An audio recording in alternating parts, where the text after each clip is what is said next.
This is Jonathan Agatha here for Pro Boxing Fans, joined by Frank Smith here in Dublin ahead of a huge fight, May 20th, Taylor against Cameron. Frank, how are you? I'm good, mate. I'm good. Good to be here in Dublin. Lovely day. It is a great fight. Obviously, I don't think a lot of people even saw this one coming. Like Eddie said in the press conference, a lot of people thought that Taylor wouldn't take this fight. Why do you think? I mean, Eddie said it's a tougher fight than Serrano. Do you agree? Yeah, I think it's the toughest fight out there, 100%. You know, a lot of people for years, as Eddie said, have said that she wouldn't take this fight, but Katie wants the biggest test, and you know, to bring an event like this back to Dublin, you know, her homecoming is going to be special. And you know, Chantelle Cameron's wanted this fight for a long, long time, so delighted for both of them that we could deliver it. You know, and we turned it around quite quickly, really.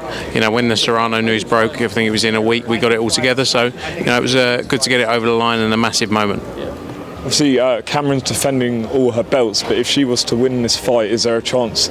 Does Taylor have a rematch clause or anything? Yeah, I think there is something there, but you know, fully focused on May 20th. Massive fight for both of them. You know, Katie, obviously undisputed champion at 135, coming up to 140, taking a real challenge there. But you know, fully focused for both of them. May 20, not looking beyond that now. People were talking about how this is obviously Katie Taylor's the homecoming that she's always wanted. Could this be her last fight, do you think, if he win, lose or draw? I don't think so. I think Katie wants to be in the sport for a long time. So I think, you know, she's got a long future in the sport. Hopefully this is just a start of shows coming back to, you know, Dublin. You know, we've got some great talent on the card as well. You know, one of the big names who's exciting is Gary Cully as well. But yeah, for Katie, no, I believe there's a lot more big fights to come. Frank, just moving along.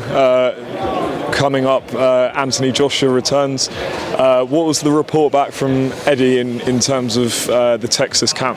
Yeah, he's apparently looking in great shape. I haven't been out there, obviously, but he's been training hard. You know, ready to go. It's one of the biggest and most important fights of his career.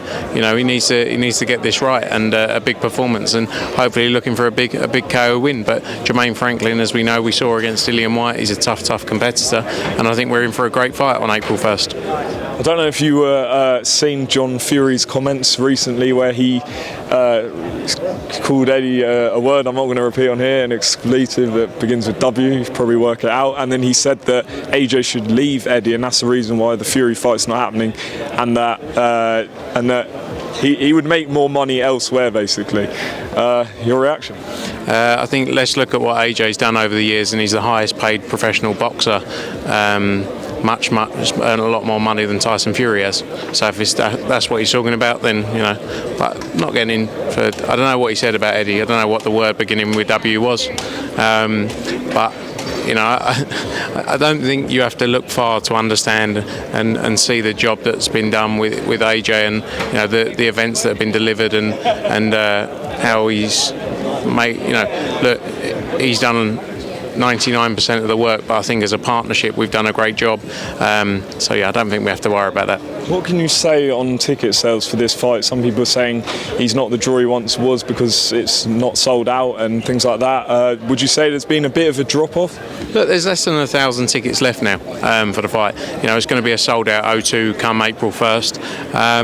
You know, I think coming off the back of the on sale was just after payday, first payday after Christmas.